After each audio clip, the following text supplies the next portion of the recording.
I just want to tell you that right now I am currently practicing my script for the intro video for the ESL teacher.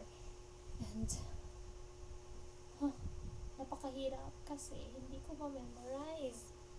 Ba't naman kasi kailangan memorize, di ba? Pwede namang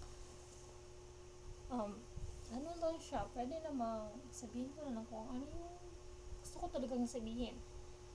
Pero may time frame kasi siya. Dapat yung iba nga 30 seconds lang, tapos ito yung ginagawa ko, mga aabot siya ng 1 minute. So I just want to tell you that I am not in my house. I am not in my home kasi marami nangyari. Tapos basta I'm just so thankful that I am here, right here, still alive, breathing. And kung kakausapin ako nung younger self ko, sure ako na magpapasalamat siya.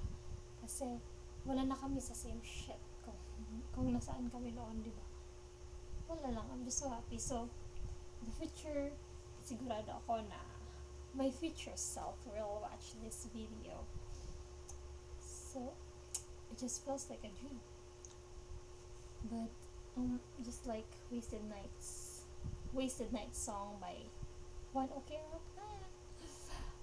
We're here, we're so alive. With that, nanonood pa rin naman ako ng K-drama.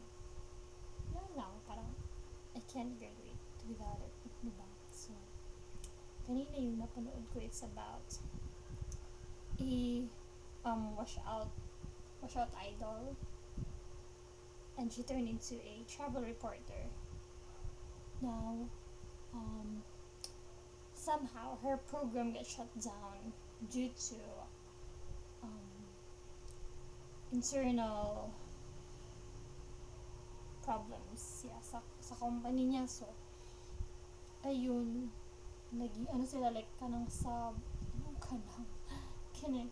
it's sub traveler, you know, like when there are people who are really really busy and they ask someone to travel for them, but that someone should take videos, like that it should be that the client is the one who's traveling.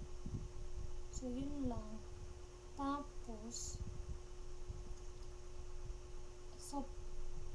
sobrang healing drama siya talaga, like super nakakatawa lang kasi yung ML, kamukha niya yung nasa Head Over Heels talaga.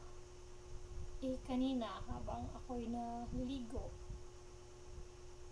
thoughts are circling in my head, like siya ba yung nasa Head Over Heels or magkapuka lang sila. Tapos kapag sinusubukan kong i-recall ang mukha nung nasa ML ng Head Over Heels, naku, yung mukha ng second lead yung lumalabas.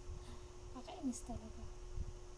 Naku, ba't nasa topic na to? So, ayun nga, nasa ibang bahay na ako. Just wish me luck. Kaya!